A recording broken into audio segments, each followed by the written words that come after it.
Civil बालादस्ती की बड़ी बड़ी बातें, वो फिल्मी डायलॉग जो आज से पहले सुनने में आते थे, अल्हम्दुलिल्लाह वो हवा हो गए। धड़म तख्ता हुआ उन नारों का जो पाकिस्तान पीपल्स पार्टी और पाकिस्तान मुस्लिम लीग नवाज की क़यादत की जानिब से गाए बगाए सिविलियन बालादस्ती के हवाले से हमें सुनाई दिया करते थे। फाइनली नून लीग और पीपल्स पार्टी आर्मी एक्ट तरमीमी बिल की हिमायत पर आमादा हो गई। गोया बहुत बड़ा तीर मारा मेरी सरकार ने। हालांकि ये कोई ब्रेकिंग न्यूज़ नहीं है।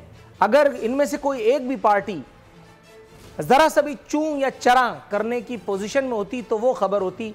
ये खबर तो कोई खबर ना हुई। लेकिन बहरहाल आज मौजूद गुफ्तगू यही है।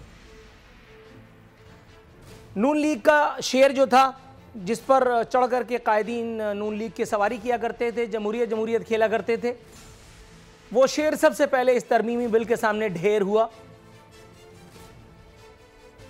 बताया जा रहा है कि तरमीम को लंदन में मौजूद क़यादत की तायीद भी हासिल है। गोया तायीद ना करने की पोजीशन में थी नून लीग की क़यादत।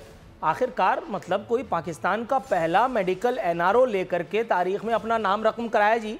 अब जब तक अपनी बारी नहीं आती तब तक वहीं रहेंगे, उसके बाद फिर आएंगे, फिर आवाम के सरों पे आकर के मुसल्लत हो जाएंगे और उसके बाद हम और आप जिंदाबाद मुर्दाबाद के एक खेल में खो जाएंगे। नून लीग का कहना है कि आर्मी चीफ के ओहदे को मुतनाज़े बनाने नहीं चाहते। सुभान अल्लाह। गोया कि आप ऐसा करने की, आप या कोई भी ऐसा करने की पोजीशन में है इस मुमलिकत खुदादात में? हो नहीं सकता मेरे सरकार, हो नहीं सकता और होना भी नहीं चाहिए, होना भी नहीं चाहिए। पीपल्स पार्टी ने थोड़ा सा टाइम लगाया ये बताने के लिए कि देखो हम में थोड़ा बहुत दमखम है, हालांकि अंदर का हाल जितना पतना है वो अल्लाह भी जानता है, मैं भी और आप भी। लेकिन वो गिरा तो हूं लेकिन टांग ऊपर रखूंगा वाली बात। बिलावल साहब ने थोड़ा सा लहतोलाल से काम लिया। फरमाते हैं तरमीम के लिए पार्लिमानी कवायद को बरूए कार लाया जाए। ना कान इधर से पकड़ो उधर से पकड़ो, सानू की करना तो वही है। रस्मी कार्रवाई कल पार्लियामेंट में बाकायदा तौर पर अल्हम्दुलिल्लाह पूरी हो जाएगी। वजीर आजम साहब, हालांकि यह भी कोई खबर नहीं है, वजीर आजम को कल जाना ही है, प्रोटोकॉल के तहत वजीर आजम को जाना ही है। वजीर आजम साहब भी कल, फाइनली कल वो तारीखी दिन है जब कौमी असम्बली में दर्शन देंगे। ब्रैकेट में जाहिर है, आप समझ ही सकते हैं। इससे पहले कि मैं अगले मौजू पे जाऊं, इसी मौजू से मुंसलिक एक खबर। वजीर आजम मौसूफ फरमाते हैं कि लेजेंड अदाकार देवानंद ने मुझे फिल्म में काम करने की पेशकश की थी। फिल्में भी बढ़ के ही मारनी होती है ना सर, ये धंधा भी खूब चलता। अगले टॉपिक पे कूदता हूं। मुत्तहदा किसकी, दो मुल्लाओं में मुर्गी हराम। पीपल्स पार्टी और तहरीक इंसाफ में मुत्तहदा को किराए पे लेने की रस्साकशी जो है वो उरूज पे है। हुब्बे अली ना सही बुग़्ज़े मुआविया में अल्लाह ने चाहा तो आने वाले कुछ दिनों में ये खेल भी तमाम हो जाएगा। पीपल्स पार्टी की क़यादत जल्द ही बहादुराबाद मरकज़ MQM पाकिस्तान का के साथ मुलाकात का शौक़ पूरा करेगी।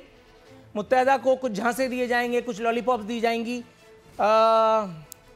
भुट्टो वाले मुत्तहदा को नए बल्दियाती एक्ट का लॉलीपॉप देने को तैयार। मेयर चेयरमैन को इंतजामी और माली इख्तियारात भी सौंपे जाने का इम्कान। बहुत देर की मेहरबान आते आते। असद उमर साहब फरमाते हैं कि मुत्तहदा को पीपल्स पार्टी की पेशकश डूबती सियासत बचाने की कोशिश है। गोया आप ये कोशिश फी सबीलिल्लाह और अवाम उन्नास के वसी तर मफाद में ही कर रहे हैं। हुजूर आपका इरादा भी कुछ ऐसा ही है। आपकी डोलती डूबती सिसकती तड़पती लूली लंगड़ी काणी अंधी भेड़ी नैया को भी वही मुत्तहदा वालों का थोड़ा सा आसरा ही है। अगर सरक गए तो फिर सीवी लेकर के इधर उधर घूम रहे होंगे, तो ज़रा ख्याल कीजिए।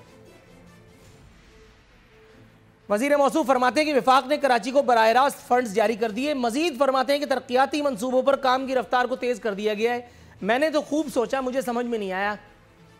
वज़ीर मौसूफ भी बताएंगे कौन से तरक्याती काम कौन करा रहा है, कहाँ हो रहे हैं। क्योंकि जिस कराची से उठ के मैं जिस कराची में आके बैठा हूँ और यहाँ से बैठ करके मैं जिन कराची वालों से मुखातिब हूँ, वहाँ तो धड़म तख्ता हो चुका। ताहम PTI वाला होने का सबूत देते हुए उन्होंने तरक्याती मंसूबों की डेडलाइन तकमील का कोई मुअय्यना वक्त देने से मना फरमा दिया। ताहम उन्होंने ये शगुफा भी छोड़ा कि वज़ीर आज़म फरवरी में इन मंसूबों को इफ्तिताह करेंगे। बताइए, मुत्तहदा डबल विकेट पर खेलने के लिए अल्हम्दुलिल्लाह पूरी तरह से एक मरतबा फिर पूरी तरह से तैयार है। और आज मुझे अपने उस मरहूम दोस्त का वो कौल, वो बड़ा कहना मुझे याद आ रहा है, जो मेरे बारे में अक्सर कहा करता था कि अल्लाह ताला शक्र खोरे को शक्र देता है। मुत्तहदा को भी शक्कर या गुड़ जो भी है वो अनकरीब मिला ही चाहता है। एक ज़रा तवक्कुफ, लेकिन वो भैये वो अपने तौर पर महाजिर वो खुश ना हो, उनके लिए इसमें अल्हम्दुलिल्लाह कुछ नहीं है। कराची के लिए तरक्याती फंड्स, कराची के लिए पैकेज, मैं भी देखता हूँ, मैं भी इसी कराची में पैदा हुआ हूँ, मैं भी इसी कराची में अगले साल अगर अल्लाह ने चाहा तो, अगले साल के बल्कि साल तो आ गया यार, फरवरी में 42 साल का इंशाल्लाह अल्लाह ने चाहा तो हो ही जाऊँगा। मैं भी देखता हूँ कौन से कराची का भला हो जाएगा, कौन सा महाजिर जो है वो उसकी फलाह बहबूद में ये रकम इस्तेमाल होगी। अब ये देखना है कि कौन होगा मुत्तहदा का नया हलीफ। सब्सक्राइब करें और बेल दबाएं ताकि कोई खबर रह न जाए।